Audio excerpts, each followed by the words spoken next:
jug band music? Yeah, do you know where it's coming from? Yeah, it's coming from the Two Cat Kitchen. It's time for us to pitch in and start another Two Cat show. Down at the Two Cat Kitchen, we're starting on a mission to put you in the culinary know. We've got the finest recipes you ever will find, guaranteed to show you all a mighty fine time here at the Two Cat Kitchen. Time for a new edition of the Culinary Two Cat Show. The Culinary Two Cat Show. Welcome to the Two Cat Kitchen, the show that mixes musical mayhem with culinary calamity. Sarah Grady is here to help with the mixing. Stir it up, little darling. Each episode features new songs, a brand new recipe, and a special musical guest. Who's our guest today? Today we have country blues artist and all-around great guy, Jim Chapin. Fantastic. Every show also includes an informative segment. What do we have for the people today? It's another installment of Two Cat Theater, the search for the Raton Rojo. Oh, great. I've been on the edge of my seat since the last one. Can't wait for that. Sarah, I understand the Coconuts are away again this month. Do you know where they went? They went down to the Florida Keys. Oh, to a piano convention? No, they're down there kayaking. Kayaking? You're kidding. All 7 of them in one kayak? That's how you learn teamwork. All right. Well, we'll be right back with our musical guest right after this.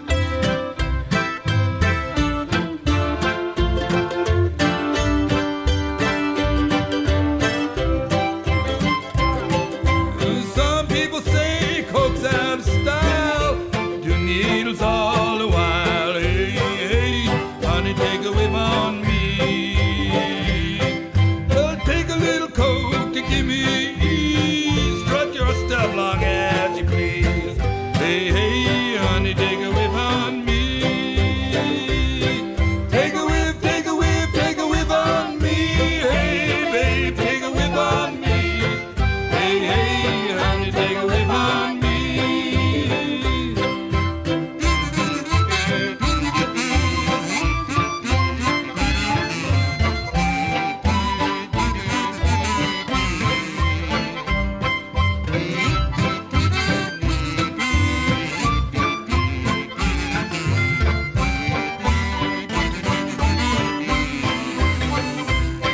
Take a whip, take a whip, take a whip on me. Hey, babe, take a whip on me. Hey, hey, honey, take a whip on me.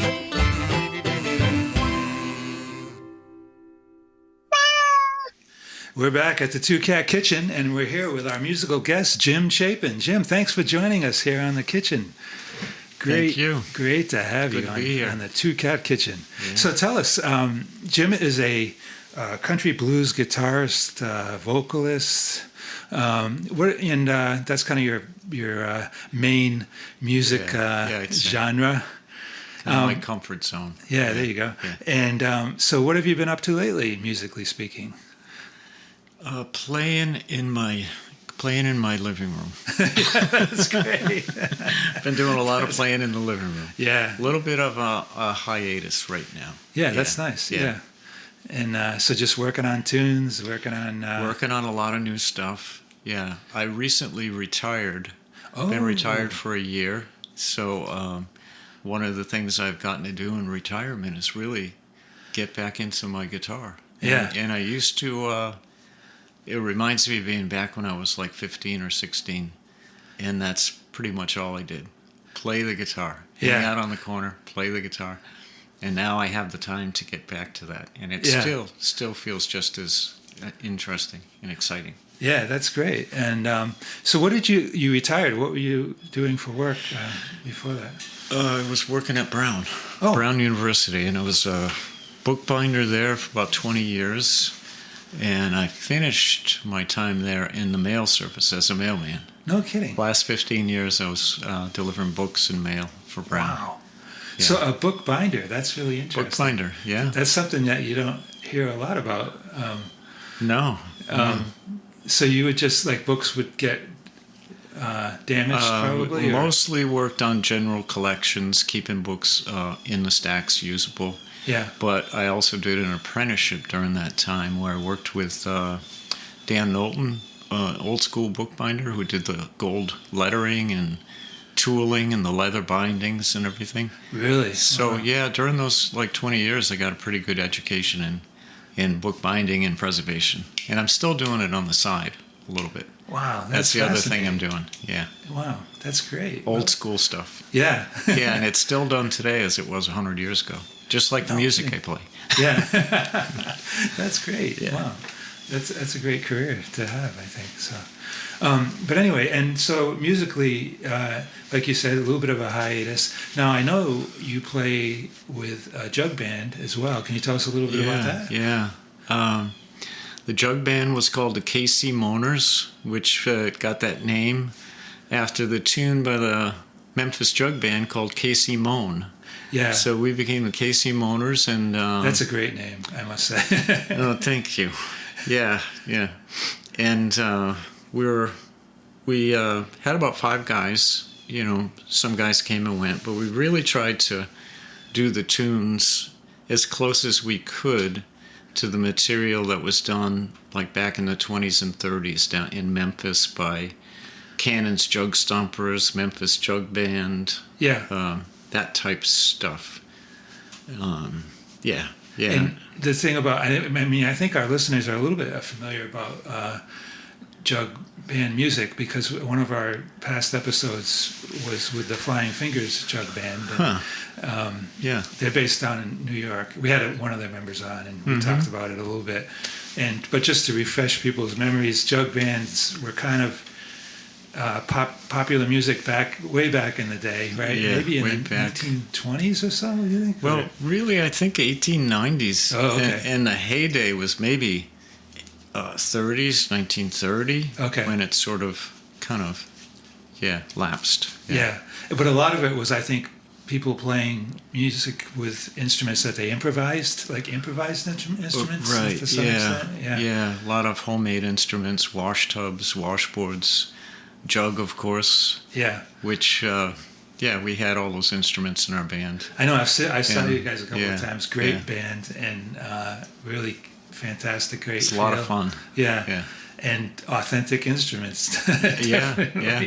We got most of our musical equipment at Adler's Hardware and the flea markets. No kidding. Not Guitar Center.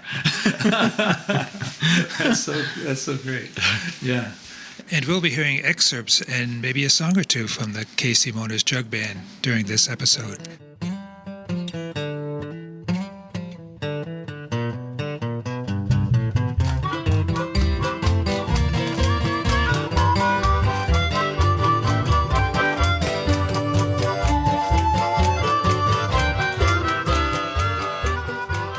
You also kind of play some country blues music as well. Right, yeah. And who are some of the artists that you are interested in that genre that you could think of? Well, not necessarily. I'm not sure where you call the genre, country blues or Piedmont blues, or there's so many styles of acoustic blues. Okay. It's really interesting. So I'd say I'm mostly into the Piedmont style, which comes out of the Carolinas, which when I first heard Reverend Gary Davis, that was a turning point for me. And then in turn, I got interested in, Blind Boy Fuller, Blind Blake, all those like fingerstyle guitarists that came out of that 20s, 30s, or later on. Oh, okay. Yeah. That's great stuff. Yeah. Yeah, but I was playing, I had an electric guitar and was trying to play, like Jimi Hendrix. Not that I could ever do anything like that, but that's the kind of stuff I was into at 15, 16, and a friend of mine somehow picked up an album that was called the Guitar and Banjo of Reverend Gary Davis. And when I heard that record, it really was like one of those moments that I just went to acoustic guitar. I put away the electric guitar and have tried to play that style for all these years. Wow. I've never achieved that, but Yeah. I've learned my own style in the process. So yeah, wow, that's interesting. A lot of my buddies that are a little bit older than me got to see him and got to take lessons with him or drive him around. He was blind. So I know some guys that were his driver for a while and some great stories about him. Interesting character. Wow, that's Yeah. and he Yeah. was a reverend. Self-proclaimed, I think. Okay. But I do have some records of him preaching, Oh, okay. and he's a very fiery preacher. Yeah. He's got this voice and this energy that just, whether he's playing music or preaching, he's just, oh my God, what a force. Yeah, And that's yeah, interesting. he's just such a force with his music and self-taught, completely self-taught. No kidding. So, because it makes you wonder, some of the country blues players that I'm familiar with, I always wondered how they became like kind of well known, so to speak. Not that they're super well known, but just Yeah. maybe they just had strong personalities and they were able to, I think that was partly it, and there are a lot that did not become well known. Yeah. Because I do some traveling and go down south to follow this music a little bit, like to the King Biscuit Festival. Yeah. And when I go down there, I see some amazing players that are not so well known. Right. They Like just you kinda- wouldn't see them out of their particular county in Mississippi. Wow. So that's a good question, how some people get noticed more. Yeah. Luck, maybe the right place, right time. Yeah. And yeah. definitely their ability. They're great. Yeah. They're good. Yeah. That's interesting. I always wondered about that. I know with, like in the folk revival in the 60s, they found John Hurt by a song he wrote, the Avalon Blues. So they went to Avalon and found him. And they brought a lot of these guys that they could find up to the Newport Festival. So a lot of them kind of got well known by that. And the King Biscuit, the KFFA radio station, those were the first blues broadcasts. So that kind of put the range of sound out there to farther distances. Oh, okay. Yeah, That's really interesting. yeah. Yeah, I didn't know that. And then some of the players, like you mentioned, John Hurt, Mississippi John Hurt, right? Right, yeah. He, to me, he was kind of, I'm not really into country blues. He's one of the guys I like to follow. He's one of the maybe simpler players of that style, but still his style is so unique to... Yeah, and he was a little bit of an ambassador in the sense that, like someone like myself, who was not really immersed in that kind of music, I really liked listening to John Hurt because, I don't know, there's just something about it. It was a little more accessible, maybe. Very much so. And then I listened, then it got me interested at the time, and I checked out some of the other country blues players, and some of them I had a hard time listening to because they were, I'm sure they were really good, but they were just kind of hardcore. Yeah, very hardcore. And I think John Hurt was like, I've heard him called a songster or a folkster, not so much a blues, but more a folk songwriter. Yeah. Kind of a softer I see what you genre. mean, yeah. And but he was down there in Mississippi, and again, I read that he was asked, how'd you learn to play? He said he just played the way he thought the guitar should sound. It was just totally on his own that he created his own style of playing, and he just said, well, I just played what I thought it should sound like, something to that effect, like it was that simple for him. Well, not simple, but uncomplicated, I guess. Yeah. His style and his approach. And you can hear that. It's just very smooth and very... Yeah, he's kind of a smooth guy, which is great. It's not necessarily, doesn't make him... Softer. Softer, which is not... Than the driving, like Delta sound. Yeah. Yeah. Which is not necessarily better, but it's just for it's just people a little that bit aren't different.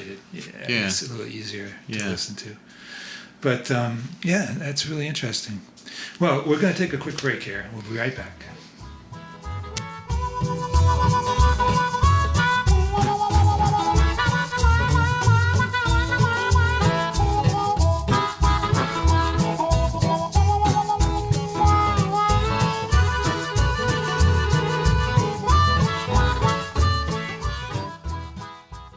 Jim, you have a really interesting style of guitar playing. I think I really enjoy your guitar playing. Thanks. Tell me, how did you actually learn to play guitar to start? My dad. My dad was my mentor, teacher, and so he played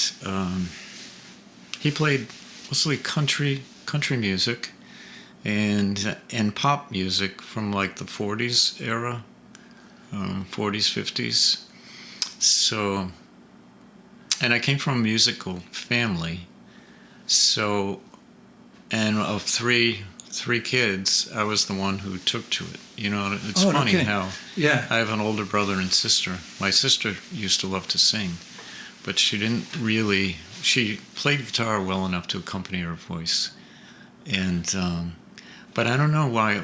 You know, it's interesting why certain people follow that path, and I did. I just really wanted to. My dad was my hero at that time, and he played kind of a honky-tonk style stuff. He was a good time kind of guy. He'd be the center of parties, playing his guitar. No kidding. That's really great. Wow. Yeah. And that was during the 40s and 50s too, wasn't it? Well, I was born in 55, so that would have been up into... Well, I mean, when he began, they were playing the music of the 40s and 50s. Yeah. And...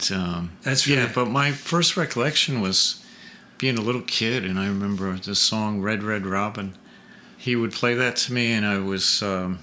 so small I could sit in one of those little tiny rocking chairs, and I remember the rocking chair. So I can't imagine being able to fit in that thing. But I'd sit in that little chair and rock, and he'd sing the Red Red Robin to me.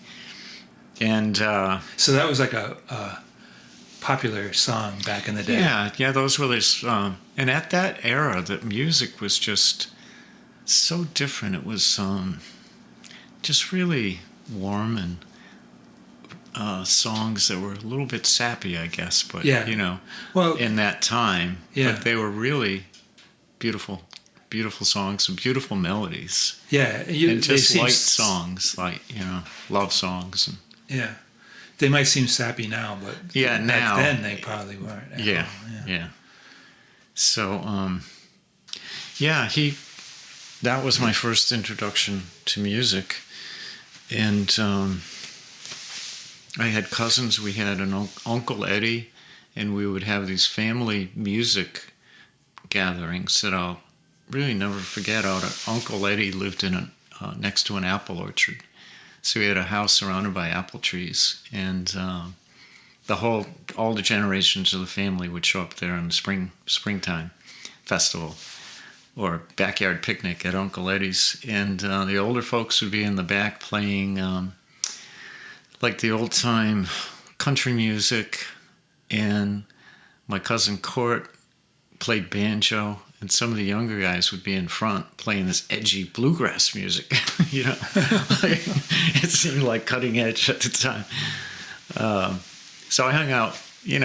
I love both. I just grew up kind of immersed in that, and I thought my cousin Court was one of the coolest kids I ever met, and he could play the Beverly Hillbillies. Theme song on the banjo, and he was just tearing it up on the banjo. Yeah. And so anyway, that really made me even more kind of want to learn how to, play like him and play like my dad. And what I got from my dad was like real basic country music, just real solid rhythm country with some nice chords in there. Back in those days, they played a lot of beautiful chords. Yeah.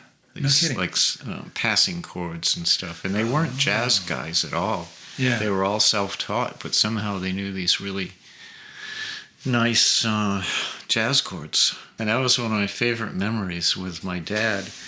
Because as a kid, he'd let me sit in with the guys. They'd come over and have a music circle, and I was a little kid, and he got me a little guitar. And he'd call out the chords to me, so I could sit in with the big guys. And boy, did I feel like something. Wow! When he'd yell C, F, And to this day, that's my favorite way to play music. Is in a circle, in the backyard or whatever. Yeah, that's really inclusive, and that's why the jug band music is so much fun. is to get people involved in playing and making instruments and stuff. Yeah. Yeah, it's sort of like a circle, I guess, in a way. Well, whether it's a circle or not, it's inclusive. Yeah. And it's like really, so down to earth.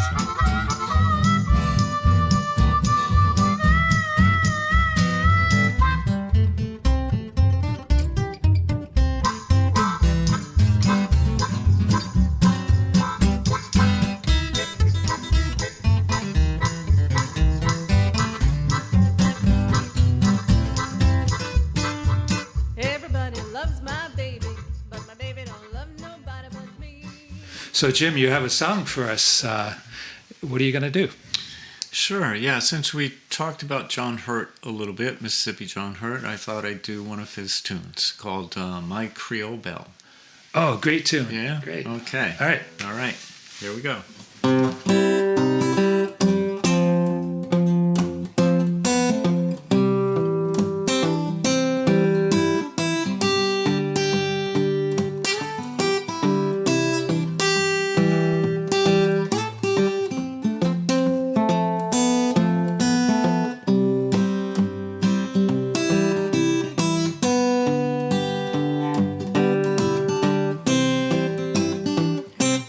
Creole Belle, I knew her well, that lovely lady, my Creole Belle. When stars do shine, I'll call her mine, that lovely lady, my Creole Belle.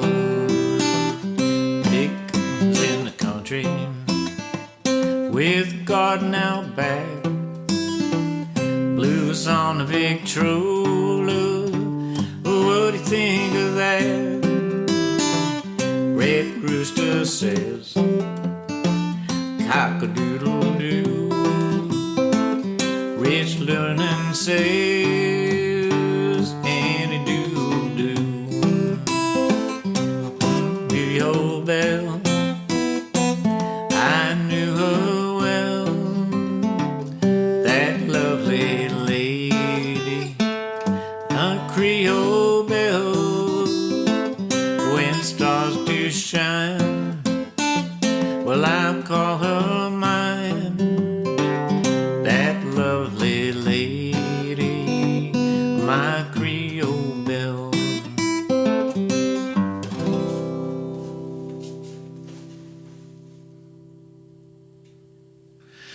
We're back at the Two Cat Kitchen, and Jim, you have something involving your father and I grandfather? Yeah, my dad, granddad, yeah. And you have a CD. I do, yeah, I do. I have a CD of my dad, my granddad, who this CD was recorded back sometime in the early 50s, I guess. Back in the story I was told about this, it has my dad on it, it has my granddad and a lot of the other cousins, Benarakis brothers, which were two neighborhood guys that came over to play. And one of the guys had enough money together to buy a recording machine back in the 50s, which, as I'm told, at that time, the only way you could make a recording would have been to go to Woolworth's Five and Dime, and they had a little recording booth that would be similar to a photo booth, and you could go in and I don't know what it costs, but you could make a recording. Yeah, didn't Elvis do that or something when he was possibly. in high school? Yeah, I think so. Yeah. I think so. At the Woolworths, yeah. So, your dad had access to it. Well, my dad, through his cousin, who bought one of these recording machines, and it was on where they would record on wax discs, and every Saturday night they'd come over to sit around the kitchen in the wood stove, and they'd record onto this recorder on Saturday nights, and it might be. The mix is different cousins in there. There's a washboard player in there. There's a lot of women singing. You can hear dogs barking. Some people, a lot of the women or people back then, they seemed to be, there's some that were real shy that wouldn't say a peep, but they might play a washboard or something like that. So I didn't know this existed until I was with one of my cousins who also plays guitar, and his dad was the one who had the recording machine. And he revealed to me that he had a box of their records up in his attic. And so he lent me the box of records that had been sitting up in the attic, and they were like really deteriorated. Kind of, a lot of them were glued together and stuck together. I brought the whole box here, and I worked at a studio in Bristol, Rhode Island, to take whatever cuts I could get off of these old records, and did a lot of splicing and spent as much money I had and as much time as I could to put together this CD, which has about 40 cuts of music on these wax recordings, and they're very rough, and some spliced together, and some are just pieces of songs. But it's enough to hear what they were doing and really get a feel for what was going on back then. It was just like finding a gold treasure to me. Yeah, that is so incredible. I just thought my dad was gone, and when my dad died, he died early at 52, and he was in another marriage that hadn't been going on that long, and that wife just took all his stuff and gave it to the pawn shops. So it was all gone, absolutely just gone. So to find this all these years later was like, oh my God, it was such a treasure. Yeah, that's really interesting. And I'm doing a project right now. There's also recordings on here that was during World War II where they were doing talking letters. And one of the cousins is sending recordings of talking letters to another cousin who's over in the war. And that's really interesting too. And on those conversations on the talking letters, I hear a lot about Harvey, now it's my dad, Harvey. And he's actually on there talking about Harvey's son being born, which would have been not me, but my older brother. And it's just a really little piece of history. Yeah, no kidding. And then the rest of them are there singing. And so I really am so grateful to come from like third generation of musicians in my family. Yeah. And my dad and his granddad, they all played guitar, mandolin, and accordion. I don't know why those three instruments, but... And my dad, my first instrument was accordion. On that tradition, he took me to get accordion lessons when I was 10 or something. Yeah. And I didn't really take to the accordion, but I did take to the guitar. Oh, wow. So fascinating. Yeah. That's such a great story. Yeah. And my project is to do, I'm working with somebody to kind of record the story and also play some of the songs that are on the CD. Oh, so I'm trying to work out versions of like Red Sails in the Sunset with some nice, they had beautiful harmonies. Yeah. Just self-taught. They sound like they're just, brings a tear to my eye listening to them sing harmonies. I can imagine. Yeah. So that's my project that I'm working on now. That's fantastic. Yeah. I would love to hear that. So, and wow, that's a great story. Thanks. All right, we're gonna wrap up this part of the program and move on. You do have a recipe for us. And, and we will get to that. We'll be right back and see what you got. All right. We're back at the Two Cat Kitchen. It's time for a recipe. Jim, you have a recipe for us today? I do have a recipe for you today, and this is the recipe is called the best vegetarian chili in the world. In the world. In the world. We would think nothing less here in the Two Cat Kitchen. But that is vegetarian chili. Wow. Yeah. I'm a big fan of vegetarian chili. You gotta love that. And this is one of your favorite recipes? I'd say this recipe has gotten the most thumbs up that I have made. All right. And it's a great dish. Why I like this is because the recipe makes a big pot. And it's great for music gatherings. Oh, okay. And so coming back around to the music. Yeah. That's when I tend to cook when we have gatherings in little hootenannies. It's nice to have a big pot of something warm on the stove. And last time I made it, I made a batch of cornbread. Yeah. And they have sides like chips or cornbread and sour cream and salsa. So it's a good group party dish. And Good that's why I music like grub. it. Music grub, and people, it's on the stove hot, and people can help themselves, and pretty easy. Once the cooking and the pot's made, it's pretty easy to Nice. deal with. So what are some of the ingredients? So some of the ingredients are usually chili ingredients, lots of beans, kidney beans, black beans, bell peppers, jalapeno peppers. I could go through the whole list. Well, I but, think what we're going to do is we will, for our listeners, we will post the Okay. recipe so That they can sounds see great. it, and we'll just talk generally about it here. Yeah.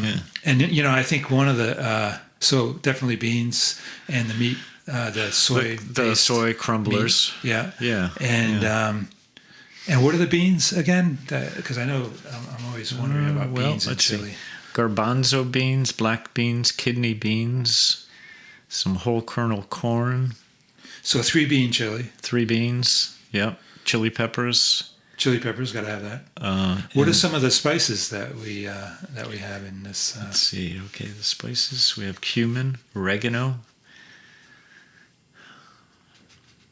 jalapeno peppers, garlic, Jalapeno. yeah, bay leaves, onion, olive oil. Just running down the list here. So what is your take on a bay leaf? What is your take on bay leaves? My I'm take curious on bay about leaves, this because they're interesting. they're interesting, but because you always have to put a bay leaf in everything, a bay leaf in everything, right? But what does it do? What is the?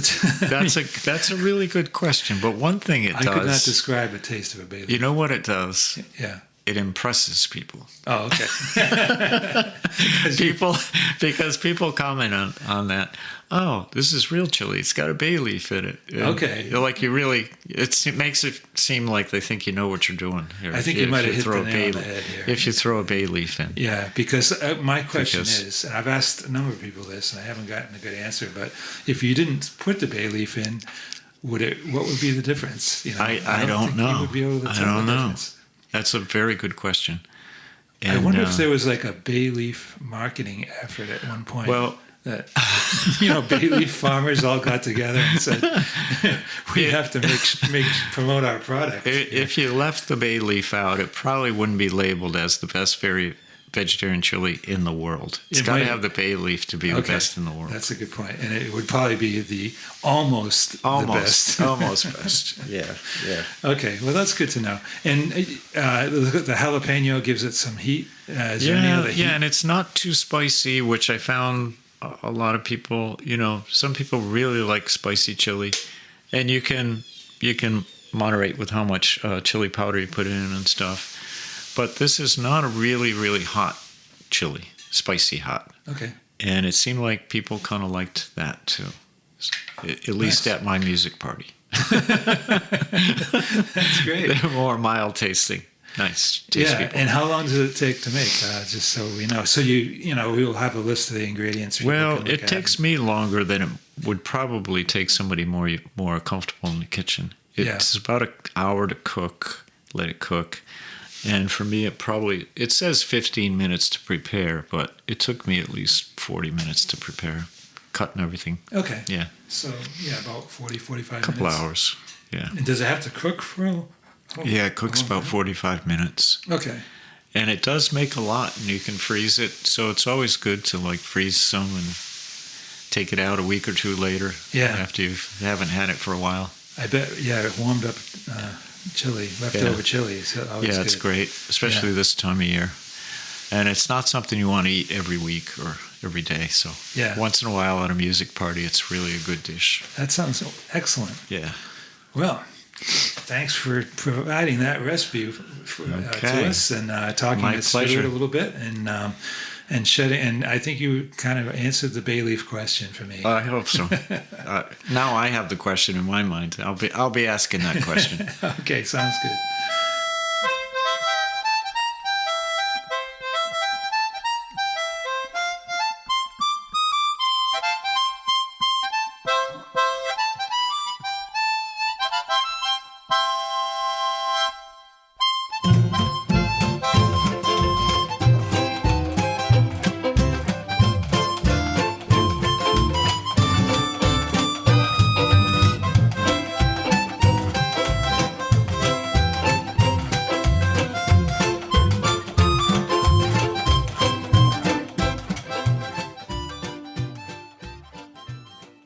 We're back at the Two Cat Kitchen, and Jim, you have another song for us?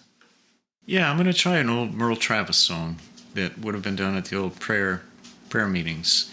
It's called I Am a Pilgrim.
Welcome to Two Cat Theater with your host, Raoul Persinger. Tonight, we continue our dramatization of the play Raton Rojo, featuring intrigue, deception, and redemption. The time, long ago. The place, a certain city. In our previous episode, private investigator Leon Spanky LaRue met a prospective client, Esmerelda Swink, and her twin sister, Antoinette. They claimed to be looking for their missing brother, Bartholomew, who ran off from their home in New York and came to the city with a cat named Tubby Stig. The sisters fought over whether to reveal a family secret, and Esmerelda threw Antoinette out of the window to her death.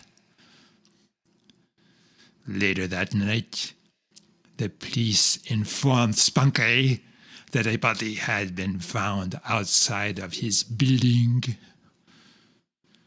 Spanky then tried calling Esmerelda at her hotel to discover she had checked out.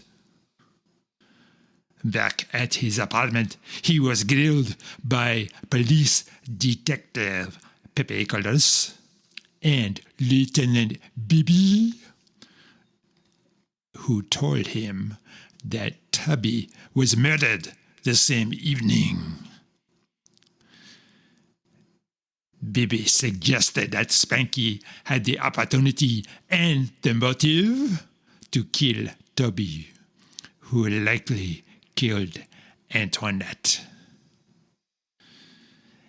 And now our story continues in the hotel room of Esmerelda Swink, who has revealed her real name to be Lenore Fellini. Raton Rojo.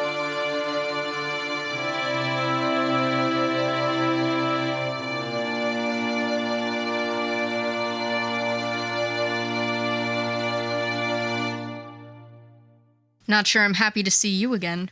What have you found out? The feeling is mutual, believe me, especially since I was followed here. Followed? By who? That's what I'd like to know. Luckily, I was able to give him the slip. You have some pretty interesting friends. Me? I don't like the sound of this. Who are you talking about? I got a visit from a thug called Johnny Hairball the other day. Want to tell me about him? I have no idea what you're talking about. I've never heard of any Hairball. What makes you think I know anything about him? Sounds to me like you're more familiar than you let on. What's the deal? You've been digging around in the same little box? I think you'd better mind your own business, Mr. Stinky. Stop meddling in other people's affairs. It's Spanky, and I thought that's what I was hired to do. Find the murderer, or murderers as the case may be. Well, anyway, if you don't know Hairball, maybe we could set up a meeting so you two can get more acquainted. Tomorrow at noon at my apartment. Be there or else.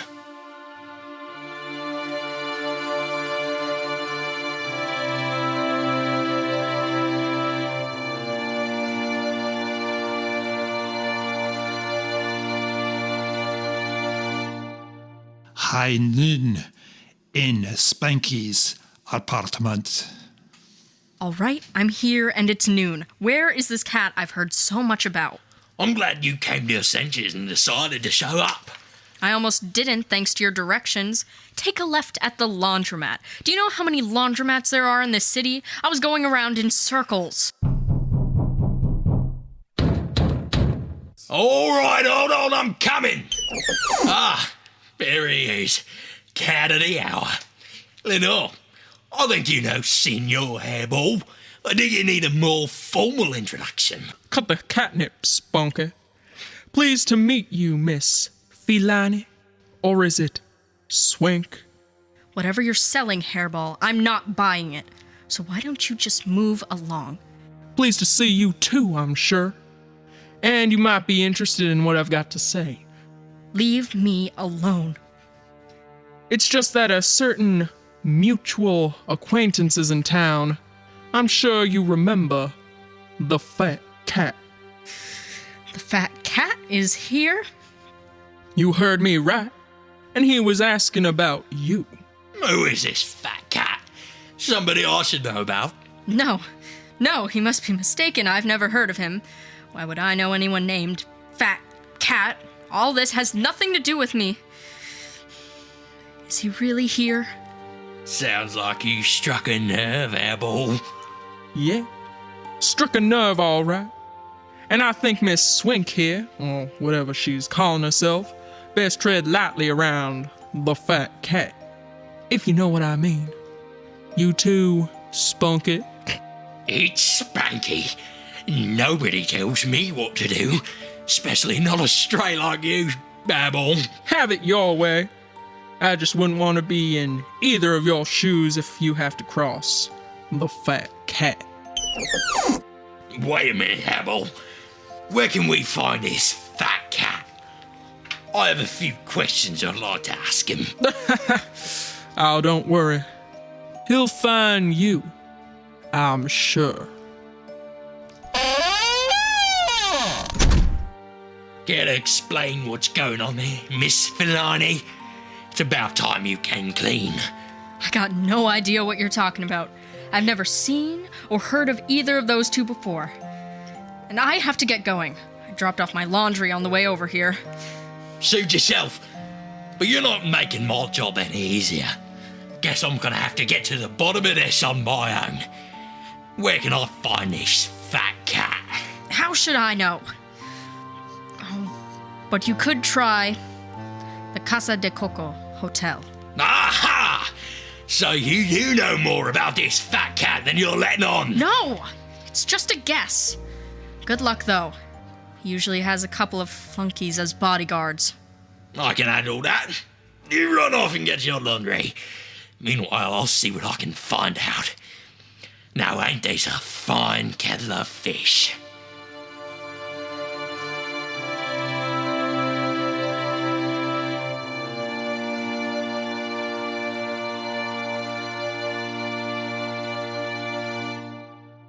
Later that evening, in the lobby of the Casa de Coco Hotel.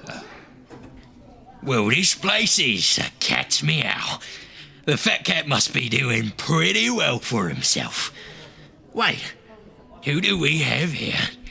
Is that claw-faced gumboil that followed me the other night? I think I might get more acquainted.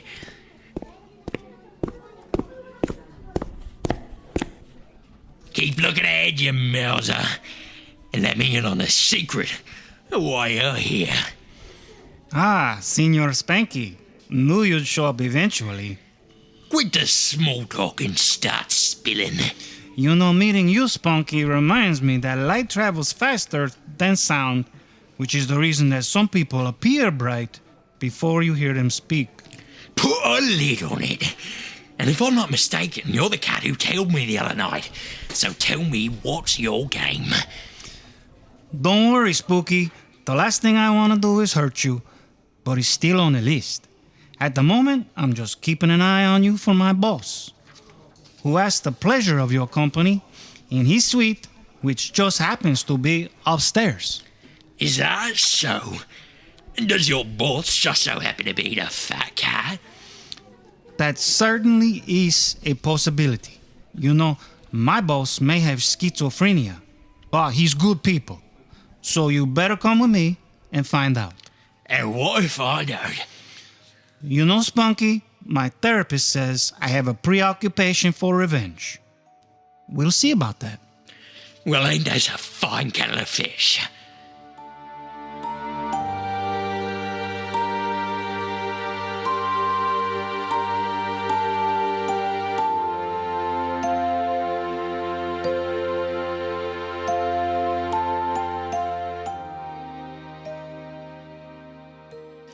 In the Fat Cat Suite at the Casa de Coco Hotel. Ah, Mr. LaRue. Pleased to make your acquaintance after all these years, I'm sure. Your reputation precedes you. I'm hoping you'll be able to live up to it. Can I offer you some refreshment? I have a nice sour milk. Excellent when served warm. Yes, don't mind if I do. I've heard a bit about you too, Mr. Fat Cat, and I'm hoping you'll be able to enlighten me as to what exactly is going on. Yeah, all in due time. But first, bottoms up.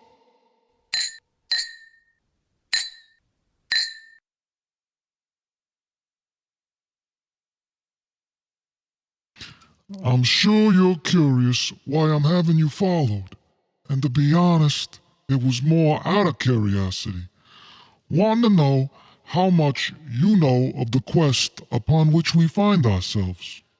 It seems the more I get into this mess, the less I know. For example, I keep hearing about a figure Some type of rotten something or other. Ah, yes. The Raton Rojo. Let me enlighten you on that score. The Raton Rojo is a priceless figurine, a replica of a red mouse, embellished with the finest jewels. The whereabouts of the statue has been a mystery since it was lost at sea in the 16th century. But I happen to know that the Raton has been found, and indeed is arriving here soon. Or perhaps it has already arrived. Let me be frank with you, Mr. LaRue. You know, FC, to be frank with him, you'll have to change your name. Shut up, Freddie. As I was saying, Mr. LaRue, I believe you know the location of the statue, or at least who currently has it in their possession. And what if I do? Then I propose we form a collaboration, a partnership, if you will. You ensure that I end up with the statue, and I will offer you a full 25% of the proceeds from its sale. Or if you prefer, 25 grand for delivery of the Raton Rojo, and another 25 grand after the sale. And what if I refuse? I don't think that would be a good idea. In fact, you're not looking so good, Mr. LaRue. A bit unsteady. Perhaps you should sit down. I'll be all right.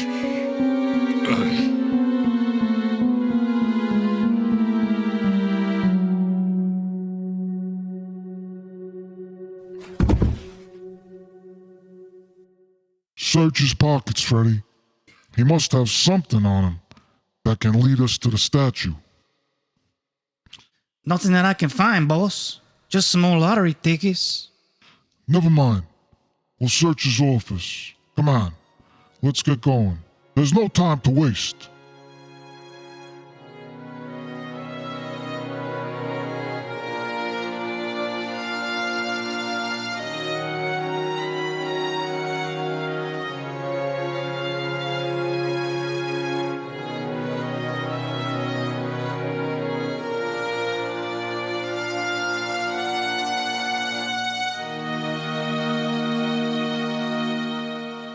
Sometime later, Spanky awakens to find himself still in the fat cat's suite.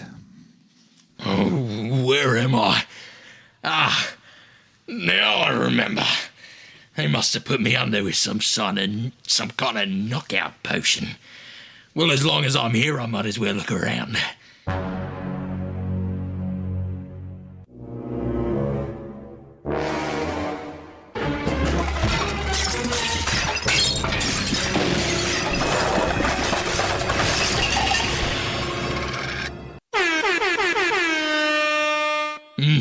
What's this? Today's paper. Suspiciously open to the shipping arrivals and departures. And one entry suspiciously circled. The freighter La Paroma arrived earlier this morning. Well worth checking out, I'd say. Just have to stop and pick up me laundry on the way. Well, ain't this a fine kettle of fish?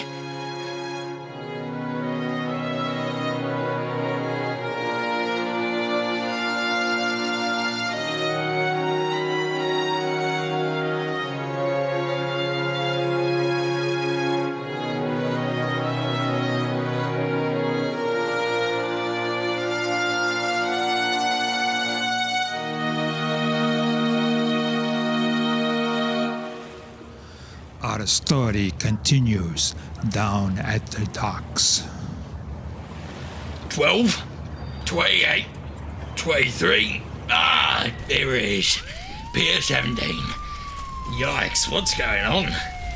Looks like a whole pier is on fire.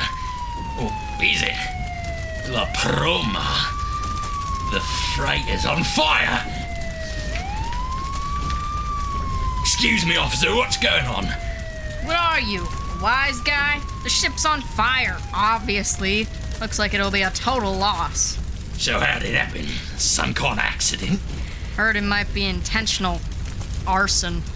Sounds suspicious, all right. This business just keeps getting more confusing.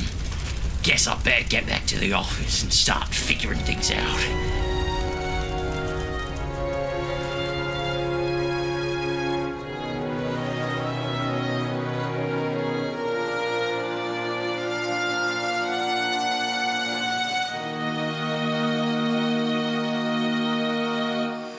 Back at Spanky's office. This case is starting to make my head spin. If it is a case, everybody seems to be after this lousy mouse figure. Must be worth a chunk of change. My guess is it was on that freighter. Although if that's the case, it may be the last we see of the Raton Rojo. Yeah, come in. I said come in. I said come in. Whoa, look what the cat dragged in. Uh-oh. This guy's been shot.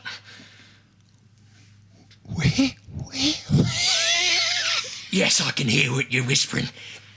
Who are you? Whiskers. What's that? I can see your whiskers, but who are you? And why are you here? Captain Whiskers. Purr. So far, I'm not getting much Captain Whiskers. Purr. Purlow. What? Rat. Roll. Rat-row? What's this guy trying to say? Uh-oh. I think he's dead. Another fine kettle of fish. Hey, what's this? I wonder. Wow, would you look at this? It must be the Rotten Ratio or whatever it's called. I'll say, it is decked out. Must be worth a fortune. Wonder why they painted it red. Hello? LaRue speaking.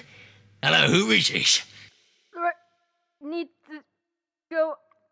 Address 22-1 Avenue. Help.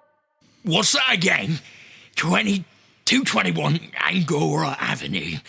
What's about it?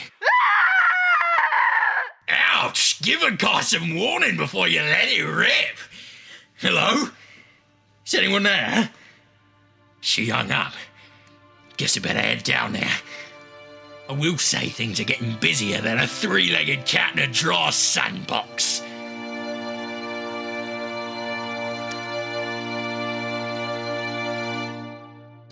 Be sure to join us next time for the exciting conclusion of the Raton Rojo here on the Two Cat Theater.